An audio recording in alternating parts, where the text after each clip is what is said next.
The radio crackled with static, then silence. Chief Petty Officer Marcus Hammer Rodriguez pressed his earpiece deeper, straining to hear something, anything, from air control. Nothing.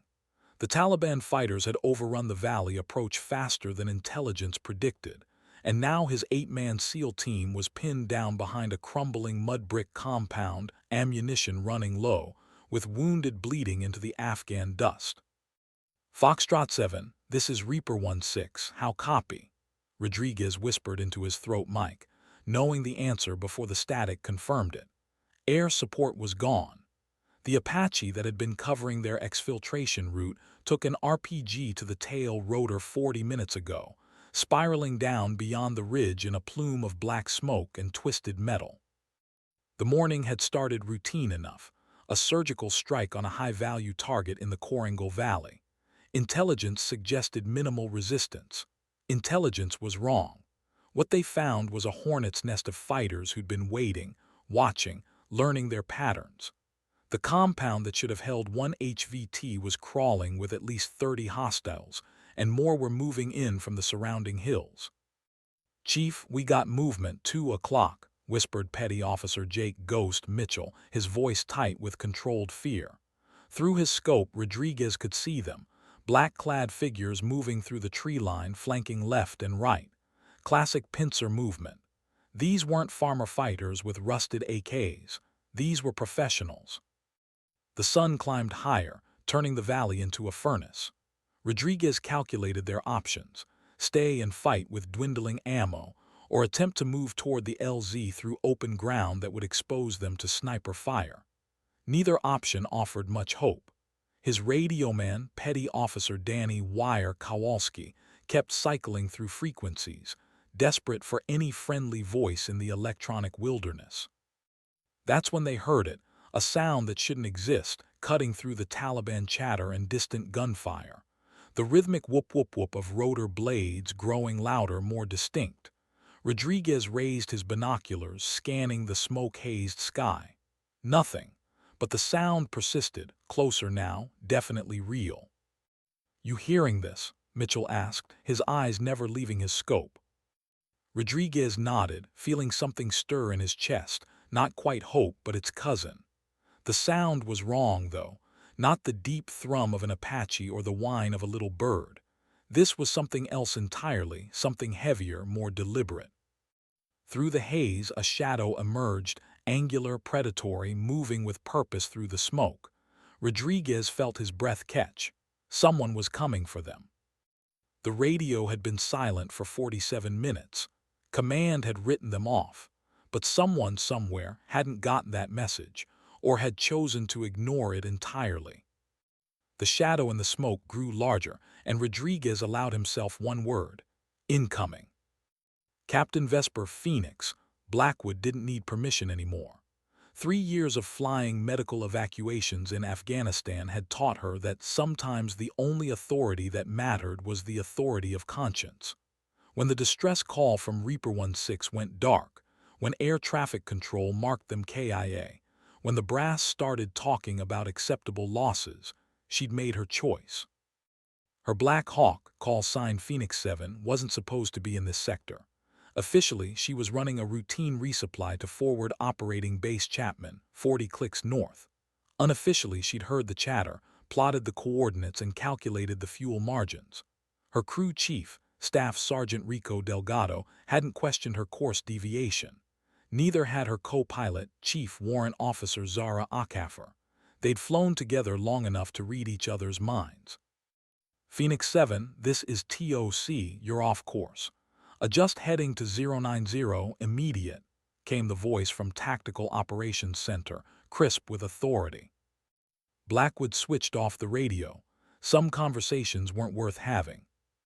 The smoke rose from the valley like incense, thick and black against the morning sky.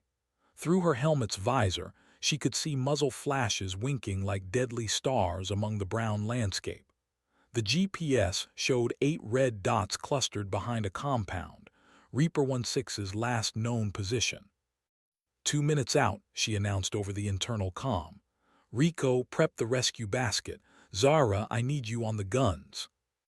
"Ma'am, we're looking at 30-plus hostiles in that valley," Akafar said, her voice steady but pointed. "This bird isn't gunship." "No," Blackwood replied, dropping the collective to lose altitude faster, "but we're what they've got." The Black Hawk screamed down through the smoke, rotors beating against the superheated air. Through her headset, she could hear the faint crackle of enemy radio chatter, Arabic mixed with Pashto, urgent voices coordinating the kill box they'd constructed around the American position. Blackwood had studied the terrain during the 40-minute flight south. The compound sat in a natural bowl, surrounded by ridgelines that offered perfect fields of fire. Any rescue attempt would mean flying into a cone of death, hovering exposed while her crew pulled wounded men aboard. In pilot school, they'd called this scenario the impossible pickup. She'd always been good at impossible things. Phoenix 7, this is Reaper 1-6. The voice cut through the static like salvation itself, weak, strained, but alive. "Unknown friendly, identify yourself." Blackwood smiled grimly. "Reaper 1-6, this is Phoenix 7, we're your ride home." A pause, then, "Phoenix 7, negative on the pickup, too hot. I say again, too hot for landing." "Copy that, Reaper. I wasn't planning on landing." Rodriguez pressed himself against the compound wall as another burst of automatic fire chewed chunks from the adobe above his head. The helicopter was closer now, definitely American, but flying into a death trap. He keyed his radio again. "Phoenix 7, we've got hostiles in elevated positions, 360 degrees. Sniper activity confirmed. This LZ is compromised." "Roger that, Reaper, I see them." The Black Hawk materialized through the smoke like something from a fever dream, sleek, predatory, its olive-drab paint scarred by 100 missions. It came in fast and low, following the contours of the valley floor, using the terrain to mask its approach. Rodriguez could see the pilot through the cockpit glass, helmet reflecting the morning sun, hands steady on the controls despite the tracer fire beginning to arc toward the aircraft. "Jesus," Ghost whispered, "whoever's flying that thing has brass balls." The helicopter swept past their position, drawing fire like a magnet. Muzzle flashes erupted from every direction as the Taliban fighters revealed their positions, trying to bring down the unexpected arrival. Rodriguez counted at least 6 heavy machine gun nests, plus countless rifles and RPGs. The pilot had to see them too, had to know this was suicide. But the Black Hawk didn't climb away to safety. Instead, it wheeled around in a tight turn, coming back for another pass. This time, Rodriguez could see the crew chief in the door-mounted machine gun trained on the ridgeline. The aircraft's guns began their deadly chatter, suppressing the nearest hostile positions. "Reaper 1-6, this is Phoenix 7. Mark your position with smoke." Rodriguez popped a green smoke grenade, watching the colored cloud billow up against the compound wall. The helicopter adjusted its heading, moving toward them with deliberate precision. But it wasn't slowing down for a landing. Instead, it maintained altitude, hovering just out of effective small arms range. "Phoenix 7, what's your plan?" Rodriguez asked. "Fast rope extraction, 30 seconds. Rodriguez felt his stomach drop. Fast rope from a hovering helicopter under fire was dangerous enough in training. In combat, with wounded men and determined enemies trying to kill them all, it bordered on insane. But it was their only chance. The fast rope deployment should have been textbook, but nothing about this mission followed any book ever written. Blackwood held the Black Hawk in a hover 60 feet above the compound, fighting the rotor wash that kicked up blinding clouds of dust and debris. The aircraft shuddered under the impact of small arms fire, nothing that would bring them down immediately, but each hit weakened something vital. Below, she could see the SEALs moving with practiced efficiency despite their desperate situation. 2 were clearly wounded, supported by their teammates as they prepared for the rope climb that would either save them or kill them all. The Taliban fighters had figured out the plan now, concentrating their fire on the hovering helicopter. "Rico, rope deployed," came Delgado's voice over the intercom. "Copy, Zara, keep those guns hot." Akafer's response was the thunderous chatter of the door gun, sweeping across the ridgeline where muzzle flashes continued to wink like malevolent stars. Spent brass cascaded onto the compound below, mixing with the dust and smoke. The first SEAL started his climb, a young operator moving hand over hand up the rope with fluid grace despite the chaos around him. Halfway up, a sniper's bullet sparked off the helicopter's undercarriage, inches from the climber. He didn't pause, didn't look down, just kept climbing. "RPG," Akafer shouted. Blackwood saw the smoke trail and yanked the collective, lifting the Black Hawk 10 feet higher just as the rocket-propelled grenade screamed through the space they'd occupied. The sudden altitude change sent the climbing SEAL swinging wildly on the rope, but he held on, continued climbing. "Steady, Phoenix 7, Rodriguez's voice came through the radio, calm despite the hell erupting around him. "We need steady." Blackwood forced herself to breathe, to ignore the tracer rounds zipping past her windscreen, to focus on holding position. The wounded SEALs would need more time, more help. But time was the one thing they didn't have. "Second man on the rope," Delgado reported. Through the chaos, Blackwood found herself thinking about her father, Colonel James Blackwood, who'd flown Hueys in Vietnam and never let her forget that helicopter pilots were taxi drivers, not warriors. He tried to talk her out of flight school, suggested she consider military intelligence or logistics instead. "Flying's no place for women in combat zones," he'd said. She wished he could see her now. The second SEAL reached the cabin door, hands pulling him aboard with desperate efficiency. The wounded operators were moving toward the rope now, and Blackwood could see the dark stains spreading across their uniforms. "Come on," she whispered, fighting the aircraft's tendency to drift in the rotor wash and enemy fire. The valley had become a furnace of lead and determination, and somewhere in that furnace, 8 American warriors were betting their lives on her ability to hold steady in an impossible hover. The wounded SEAL's name was Petty Officer First Class Tommy Tex Harrison, and he was dying. Rodriguez could see it in the gray pallor beneath the blood and dust, the way Harrison's eyes kept losing focus. The makeshift tourniquet around his thigh was holding for now, but shock was setting in, and they had maybe 10 minutes before he went into full cardiac arrest. "Tex goes first," Rodriguez ordered, though every instinct screamed against sending a wounded man up a 60-foot rope in combat conditions. "Negative, Chief," Harrison mumbled through gritted teeth. "I'll slow everyone down, send Ghost." "That's not your call, sailor." But Harrison was already securing the rope around his vest, testing the knots with practiced hands despite his wounds. He looked up at the Black Hawk, then at Rodriguez. "I've climbed worse ropes in better shape. Let's go home." The climb was agony to watch. Harrison moved in segments, 10 feet, rest, 10 feet, rest.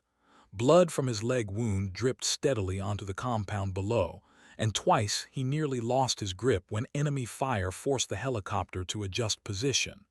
But he kept climbing, fueled by something deeper than adrenaline or training. "Talk to me, Phoenix 7, Rodriguez called out. "How much time do we have?" "Enemy reinforcements moving in from the east," came Blackwood's voice, tight with concentration. "Estimate 15 vehicles, 5 minutes out." 5 minutes. Rodriguez did the math, 8 men, 60-foot rope climbs under sustained fire. The numbers didn't work. They needed a miracle or they needed someone to stay behind. "Chief," Ghost said quietly, reading his thoughts, "I'll cover the retreat." "Negative." "Sir, someone has to." "No one stays behind, that's final." Harrison finally reached the aircraft, hands pulling him into the relative safety of the cabin. 1 down, 7 to go. The next climber, Petty Officer Danny Wire Kowalski, moved like a machine, hand over hand, using upper body strength built over years of military training. He made the climb in 90 seconds. Phoenix 7, I'm taking fire from a new position, Okafor reported. Heavy machine gun, southeast ridge. Blackwood felt the aircraft shudder as heavier rounds found their mark. Warning lights began blinking on her instrument panel. Nothing critical yet, but the Black Hawk was taking damage.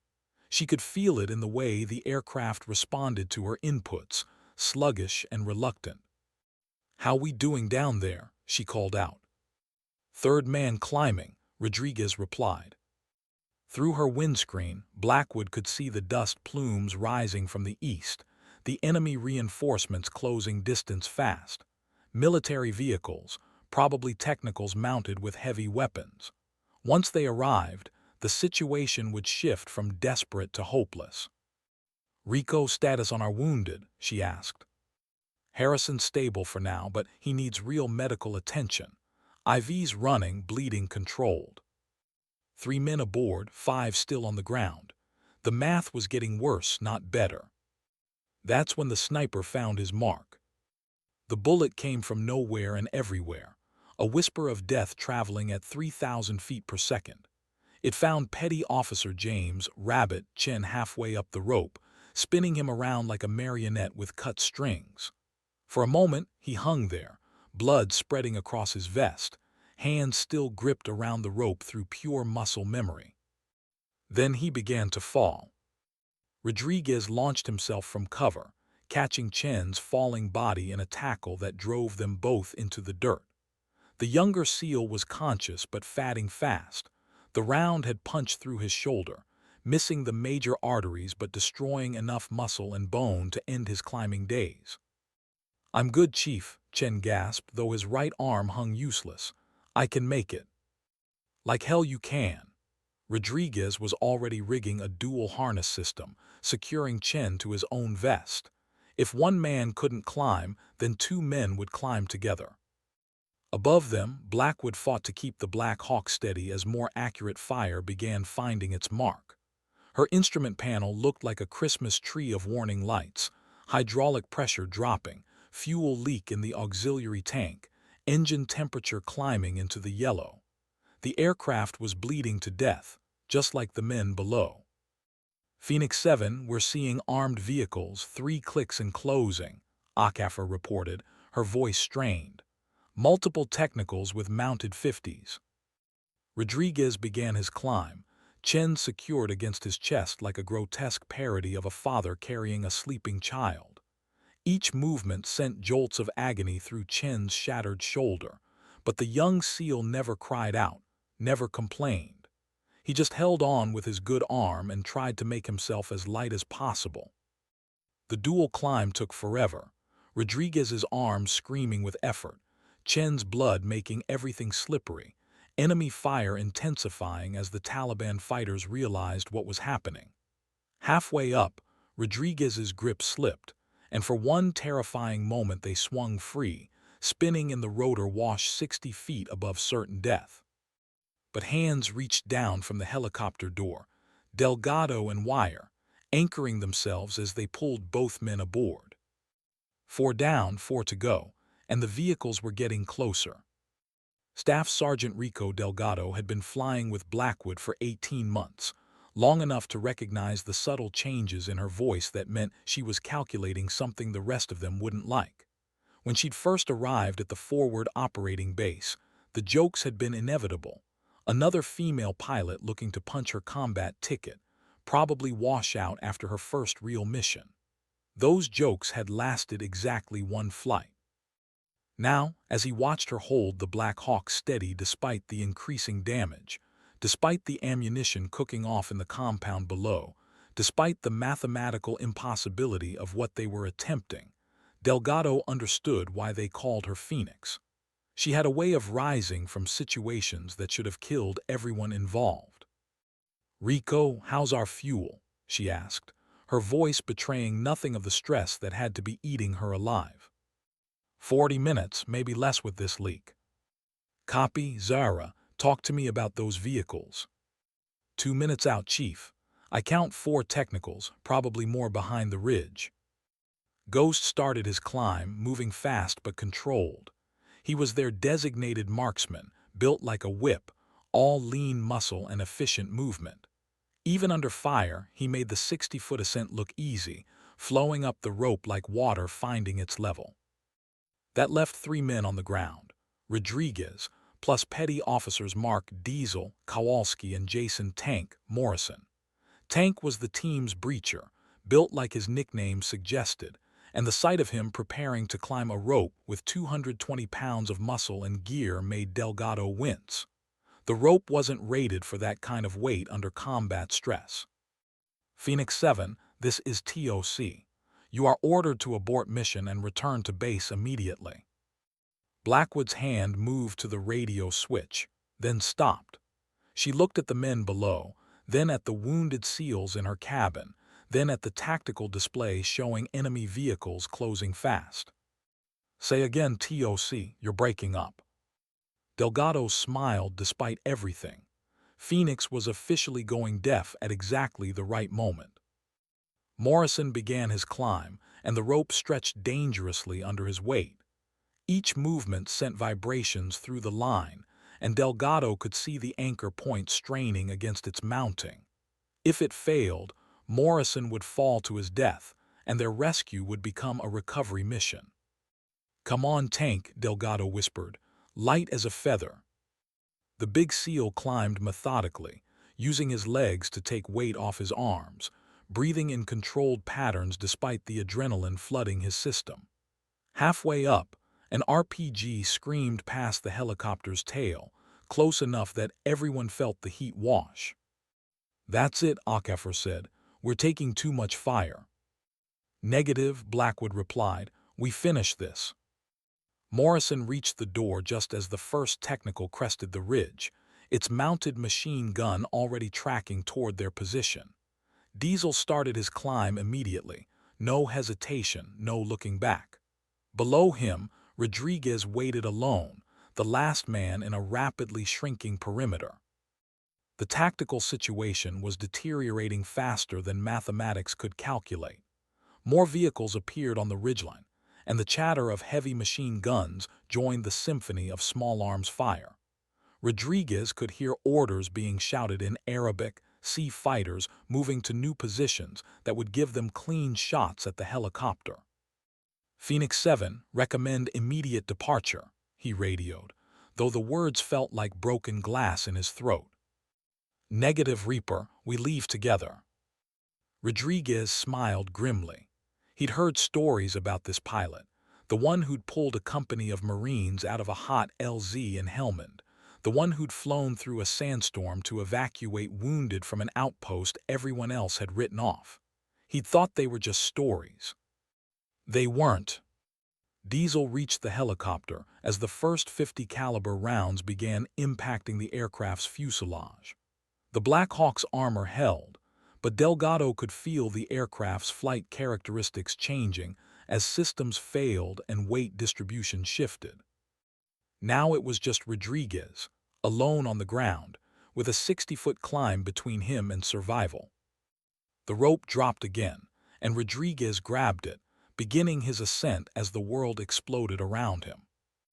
The mathematics of survival had become brutally simple. Rodriguez needed 90 seconds to complete his climb. The Taliban needed 30 seconds to maneuver their heavy weapons into position for a killing shot, and Blackwood needed to hold the Black Hawk steady while her aircraft disintegrated around her. Someone was going to lose this equation. Rodriguez climbed like his life depended on it, because it did. Hand over hand, using his legs to grip the rope, moving with the fluid efficiency of a man who'd spent 20 years perfecting the art of staying alive in impossible situations. Below him, the compound erupted in gunfire as Taliban fighters closed in, realizing their quarry was escaping. "RPG 9 o'clock, Akefer shouted. Blackwood yanked the cyclic right, tilting the Black Hawk away from the incoming rocket. The sudden movement sent Rodriguez swinging wide, the rope burning through his gloves as he fought to maintain his grip. The RPG streaked past, close enough that he felt the heat signature through his body armor. "Phoenix 7, I'm getting multiple missile locks," Akefer reported, her voice tight. These guys have MANPADs. Surface-to-air missiles. Blackwood felt ice water replace the blood in her veins. A shoulder-fired missile would turn their rescue into a smoking crater, killing everyone they'd worked so hard to save. She had to make a choice: take evasive action and probably lose Rodriguez, or hold steady and risk everyone. Zara, give me everything you've got on that ridge. The door guns opened up with sustained fire, hosing down the enemy positions with a stream of tracers that turned the morning into strobing daylight. Delgado joined the suppressive fire from the other door, laying down a wall of lead that forced the Taliban fighters to keep their heads down. Rodriguez was 40 feet up now, close enough that Delgado could see the determination etched into his face. The SEAL team leader climbed with mechanical precision, each movement calculated to conserve energy while maintaining speed. But energy was finite, and he'd been fighting for hours before this climb began. 30 feet, Chief, Delgado called out. You got this. A sniper's bullet cracked past Rodriguez's head, close enough to part his hair. He didn't flinch, didn't look down, just kept climbing. 20 feet. 15. The helicopter's rotor wash was deafening now, the downdraft threatening to tear him from the rope. Missile launch, Akefer screamed. Blackwood saw the smoke trail rising from the eastern ridge, a Soviet-era SA-7, old but still deadly. She had maybe 3 seconds to decide: drop flares and take evasive action, or hold position until Rodriguez reached safety. The choice made itself. Rodriguez was 10 feet from the door, close enough to see the determination in Delgado's eyes as the crew chief reached down for him. Flares, flares, flares. The Black Hawk's defensive systems activated, filling the sky with burning magnesium designed to confuse the missile's heat-seeking guidance. Blackwood held course for 2 more seconds, 2 eternal heartbeats while Rodriguez covered the final distance to safety. Then she dove. The missile, confused by the flares and the sudden altitude change, screamed past overhead and detonated harmlessly against the ridge. Rodriguez tumbled into the helicopter's cabin as Delgado and Wire hauled him aboard, all pretense of military bearing forgotten in the desperate relief of survival. All souls aboard, Delgado shouted. Blackwood didn't wait for confirmation. She pitched the Black Hawk forward and dove for the valley floor, using terrain masking to break contact with the enemy positions. The helicopter was flying on determination and fumes now, warning lights painting her instrument panel red. But they were flying, all of them. Phoenix 7, this is TOC. Report your status. Blackwood looked at her fuel gauge, her engine temperature, the growing list of caution lights that suggested her aircraft was held together by willpower and prayer. She looked at the 8 SEALs in her cabin, wounded, exhausted, but alive.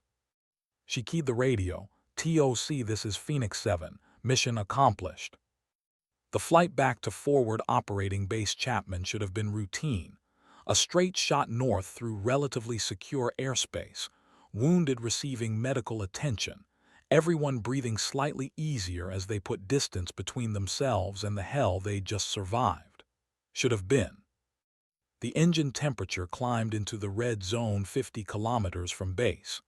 Blackwood felt the Black Hawk's performance degrading with each passing minute, less responsive to control inputs, vibrations increasing through the airframe, a subtle but unmistakable grinding sound from the main transmission. "How we looking, Captain?" Rodriguez asked from the cabin. He'd moved up behind the pilot's seats, watching the instrument panel with the experienced eye of someone who'd spent too many years in aircraft that probably shouldn't be flying. "We'll make it," Blackwood replied, though privately she wasn't certain. The fuel leak had worsened during their hover time, and her calculations suggested they'd reach base with maybe 5 minutes of flight time remaining. No margin for error, no allowance for weather or mechanical problems. In the cabin, Chen was conscious again, his shoulder immobilized but his eyes alert. Harrison drifted in and out, the blood loss and shock making him delirious. "Is this real?" he kept asking. Did someone actually come for us? Real as it gets, brother, Ghost assured him. Phoenix here just wrote her name in the history books. Blackwood didn't respond to the praise. She was focused on the engine parameters, the fuel flow, the delicate balance between making it home and becoming another casualty statistic. The Black Hawk was dying around them, systems failing in cascade patterns that suggested they had minutes, not hours, before something critical gave way. TOC, this is Phoenix 7, requesting priority landing, medical emergency aboard. Phoenix 7, roger, priority landing, medical standing by. Be advised you have visitors waiting. Visitors? That probably meant a formal inquiry, questions about why she deviated from her assigned mission, endangered her aircraft and crew for an unauthorized rescue. The kind of visitors who carried clipboards and believed in following proper channels. Let them come. 8 American warriors were going home to their families tonight because she'd chosen conscience over protocol. If that was a court-martial offense, she'd wear the conviction as a badge of honor. The forward operating base appeared through the heat haze like a mirage, tan buildings, defensive walls, the blessed sight of the runway with emergency vehicles already staged and waiting. Blackwood lined up for final approach, feeling the Black Hawk's controls growing mushier with each passing second. Gear down, flaps set, Akafor called out, running through the landing checklist with professional calm despite everything they'd been through. Copy, gear down, Rico, prep for hot offload. Medical team standing by, Captain. The landing was harder than Blackwood intended, the helicopter's damaged systems making fine control nearly impossible. They hit the tarmac with enough force to compress the landing gear and send everyone in the cabin grabbing for handholds. But they were down, safe, alive. Engine shut down, Blackwood announced, pulling back the power levers and watching the rotor RPM begin to wind down.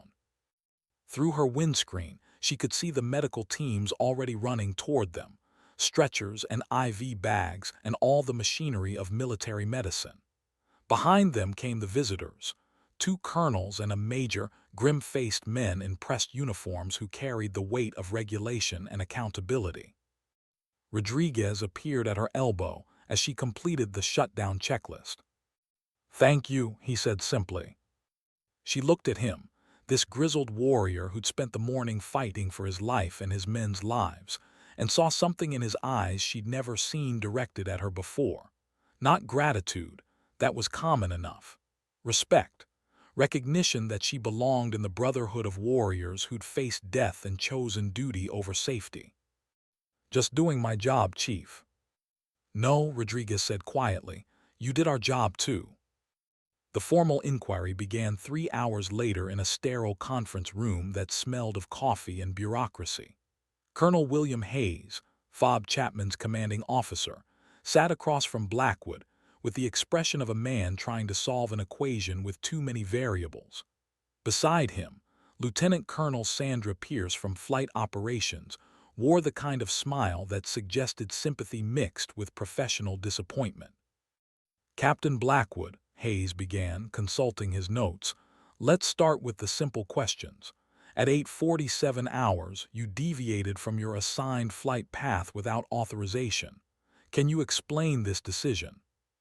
Blackwood had spent the 3 hours since landing thinking about this moment, preparing responses that would satisfy military justice while remaining true to what had actually happened in that valley. But now, facing these officers who'd spent the morning in air-conditioned offices while she'd been dodging missiles, the prepared answers felt inadequate. "Sir, I received a distress call from American forces under fire. I made a command decision to provide assistance." "A command decision," Pierce repeated, her tone carefully neutral. "Were you not aware that Air Traffic Control had classified Reaper 16 as KIA, that the sector was considered too dangerous for rescue operations?" "I was aware of the classification, ma'am." "And yet you proceeded anyway, endangering your aircraft, your crew, and potentially compromising other operations in the area. The words hung in the sterile air like an accusation. Blackwood felt the familiar weight of judgment, the assumption that she'd acted emotionally, impulsively, that a male pilot would have made the rational choice to follow orders and return to base. Ma'am, with respect, 8 American warriors are alive because of that decision. Hayes leaned forward, his expression softening slightly. Captain, no one's questioning the outcome. What we're trying to understand is the process. Military operations depend on chain of command, on following orders even when we disagree with them. When pilots start making unilateral decisions about which missions to fly, the entire structure breaks down. Outside the conference room window, Blackwood could see her Black Hawk on the flight line, surrounded by maintenance crews and accident investigators. The aircraft was a write-off, too much damage to repair, too many systems compromised to ever fly safely again. But it had lasted long enough. Sir, I understand the importance of following orders, but I also understand that sometimes orders are wrong. Pierce's pen stopped moving across her notepad. Are you suggesting that your superior's tactical assessment was incorrect?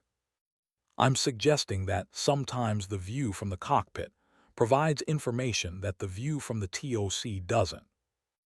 It was a diplomatic way of saying that officers who'd never been shot at sometimes made decisions that looked good on paper but fell apart in reality. The kind of statement that could end a career, but Blackwood was past caring about career implications. Hayes studied her for a long moment, then glanced at Pierce. Some silent communication passed between them, the kind that happens between officers who'd served together long enough to develop their own shorthand. Captain, you're aware that this incident will require a formal investigation. Yes, sir. And that depending on the findings, you could face anything from a reprimand to a court-martial. I understand, sir. Good. Hayes closed his folder and leaned back in his chair. Now, off the record, how the hell did you pull that off? For the first time since the interview began, Blackwood allowed herself a small smile. Carefully, sir. The investigation took 6 weeks, during which Blackwood found herself grounded, assigned to administrative duties that felt like purgatory after the adrenaline clarity of combat flying. She spent her days reviewing flight training manuals and her nights writing detailed reports about aircraft maintenance protocols, while the bureaucratic machinery of military justice ground slowly toward its conclusion. The other pilots avoided her, not from hostility, but from the kind of professional distance that develops around someone whose career might be radioactive. Coffee conversations stopped when she entered the room. Duty schedules were rearranged to minimize contact, and her name disappeared from the flight rotation entirely. Only her crew remained loyal. Delgado and Okafor visited daily, updating her on maintenance reports, weather conditions, and the gossip that flows through military aviation like hydraulic fluid. They never asked about the investigation, never suggested she should have made different choices. They simply remained present, a reminder that some bonds transcend regulation and rank structure. The SEALs from Reaper 16 had been medevaced to Landstuhl Regional Medical Center in Germany, then on to Walter Reed for definitive care. Rodriguez had left a message before departing, a brief note thanking her crew for their professionalism and expressing hope that they'd have the opportunity to work together again. No grand speeches, no dramatic declarations, just the quiet acknowledgement that warriors recognized their own. Chen's shoulder would heal, though he'd never have full range of motion again. Harrison had survived the blood loss and would return to full duty after 3 months of physical therapy. The other 6 had minor injuries, cuts, bruises, the kind of damage that came from spending a morning being shot at by professionals. All alive, all going home to their families. On Thursday of the 6th week, Pierce knocked on Blackwood's office door. The lieutenant colonel's expression was unreadable, her posture suggesting either very good news or very bad news, with no middle ground between them. Captain, the investigation has concluded. Blackwood set down her maintenance manual and stood, smoothing her flight suit automatically. Ma'am. The findings are classified, but I can tell you that no charges will be filed. You'll receive a formal reprimand in your personnel file, with a notation that while your tactical judgment was sound, your failure to follow proper authorization procedures represents a serious breach of military discipline. Relief flooded through Blackwood's system like morphine. A reprimand meant career damage, probably the end of any hope for promotion to major, but it also meant she'd keep flying. Thank you, ma'am. Pierce stepped into the office and closed the door behind her. Off the record, Captain, half the Pentagon wants to court-martial you, and the other half wants to pin a medal on your chest. And which half won? The half that understands public relations. Pierce's smile was razor-thin. 8 SEALs telling their story to every reporter who will listen, calling you a hero, describing in vivid detail how you saved their lives when everyone else had given up.